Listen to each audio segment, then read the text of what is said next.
Level 1. The skip. It starts with something small. A court date you missed. A fine you didn't pay. A restraining order you violated because you drove past an old address without thinking. Nothing dramatic, nothing cinematic. Just a piece of paper with your name on it and a system that noticed you didn't show up. You didn't run, not exactly, you just didn't go back. You told yourself you'd deal with it next week. Next week became next month. Next month became 6 months. Now there's a warrant, a misdemeanor warrant. Cops aren't driving around looking for you. You're not a priority. But if you get pulled over for a broken tail light, they'll run your plates, run your name, and you'll spend the weekend in a county cell waiting for a judge. So you drive carefully now. You pay cash at gas stations. You don't go back to certain neighborhoods. You tell yourself this isn't a big deal. Thousands of people have outstanding warrants. Most of them never get caught. You avoid your old apartment. You stay with a friend. You don't tell them why. You flinch every time you see a police car. This is what it feels like to be a fugitive at level 1, a constant low hum of anxiety that never quite goes away. You're not hiding, you're just careful. You tell yourself it's temporary. You'll turn yourself in on your own terms. You don't. Level 2. The runner. Now it's serious. You're wanted for a felony. There's a detective with your name on a board in a precinct somewhere. You heard through someone that they were coming. You had maybe 18 hours. You packed a bag. You took the cash out of your account, $1,200, everything you had. You left your car because they'll be looking for the plates. You left your phone because you know they can ping it. You left your whole life in an apartment with dishes in the sink and a half-eaten box of cereal on the counter. You take a bus 3 states away. You pay cash. You don't talk to anyone. You stare out the window at rest stops and wonder if this is really happening. You reach a city where nobody knows you, a cheap motel, cash. No ID required. The room smells like mildew and cigarettes. You sit on the edge of the bed and try to think. You can't use your bank account. They'll flag it. You can't use your credit cards. You can't fly. You can't do anything that requires your real name. You call your mother from a payphone. She's crying before you finish your first sentence. She tells you to come home. She says it'll be worse if you run. You know she's probably right. You hang up anyway. You've been running for 6 months now. You've worked 4 jobs under a fake name, dishwashing, moving furniture, farm work, cash at the end of the week, no questions asked. You sleep in motels, in a van you bought for $800, in a room rented from an old woman who just wanted help with groceries. You move every few weeks. You don't make friends. You become the most forgettable version of yourself. But you're tired, not physically. It's the weight of constant performance. Every moment of every day you're playing a character. A quiet man with no history who appeared from nowhere and will disappear the same way. You think you can keep living like this. You think you can do it indefinitely. Then something changes. Level 3. The hunted. You made a mistake. You don't know which one. Maybe it was the account you checked from a library computer. Maybe it was the money you sent your sister through a third party. Maybe someone recognized you and said something. Whatever it was, they found you. Not enough to arrest you, but enough to know what city you're in. Enough to have someone watching certain locations. Enough that you walked past a parked car on a Tuesday afternoon, made eye contact with the man behind the wheel for half a second too long, and knew. You walked around the corner. You walked 2 more blocks. Then you ran. Now everything is different. Before, you were hiding. Now you're being hunted.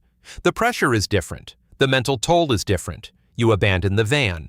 You abandon the storage unit with most of your belongings. You take only what fits in a backpack. You change your appearance. Ear shorter, beard gone, different clothes. You move to a different part of the country.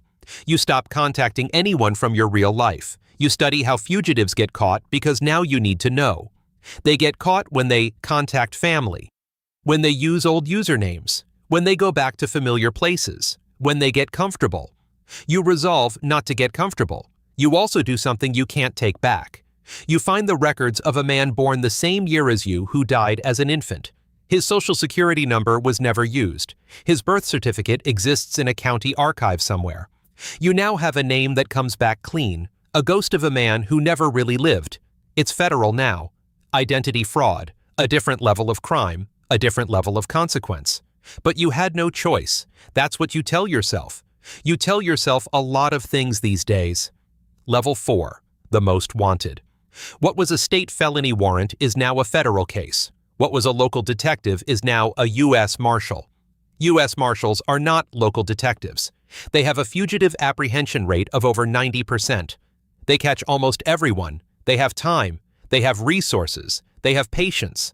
They've been building a file on you for months before you knew they were involved. They tracked backward from a series of small things that individually meant nothing. Together, they pointed at a pattern. The pattern pointed at a city. The city pointed at a neighborhood. The neighborhood pointed at a name. The name wasn't yours, but it was close enough.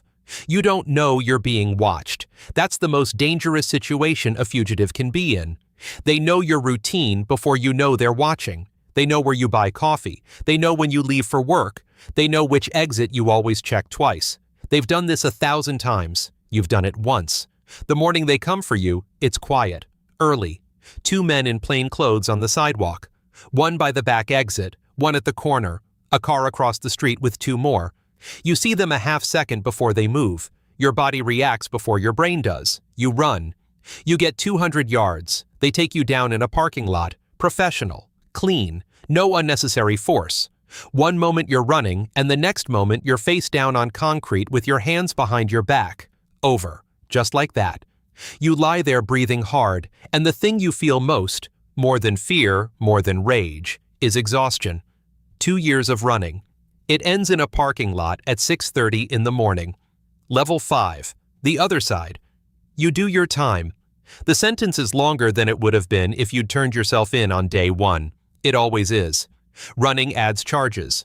Identity fraud. Federal violations the original charge never carried. You don't fight it. You made choices. This is the cost.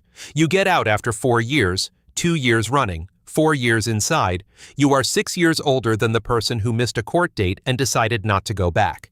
You walk out into the light with $200 in gate money and a state ID with your real name on it. Your real name. It feels strange, like reading the name of a stranger. The world moved while you were gone. The phones are different. The prices are different. Everything is slightly off in ways that are hard to explain. You feel slower. The world feels faster. You have a record now, one that follows you everywhere. Every job application, every apartment, every background check.